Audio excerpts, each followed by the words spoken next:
Faktikisht situata në lidhje me tregtimin e agrumes nuk është dhe aq favorizuese për fermerët. Ne si bashki Konispol zëm numrin 1 në Shqipëri për prodhimin dhe tregtimin e këtij produkti.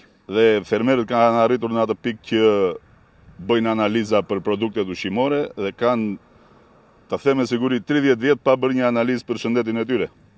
Të them me plot bindje. Kjo do thot për kushtim për atë që dinë të bëjnë më mirë, të prodhojnë. Dhe deri tani të gjitha analizat tregojnë që janë të pastra, pa mbeti. Kaq mund të bëj fermeri. Mund të jetë një lojë spekulative e grosistëve, po them, e grumbulluesave, për të ulur çmimin dhe për të bërë pazare pastaj në kurriz të fermerëve. Kjo për t'i stepur, sepse tani është fillimi i sezonit dhe duhet kishte një rrjedhë normale të tregtimit. Gjë që e kanë arritur me sukses. Fermerët janë trembur, konsumatorët janë trembur dhe fermeri me një analizë dorë që ne jemi të pastër ka ngelur në mëshirën e fatit.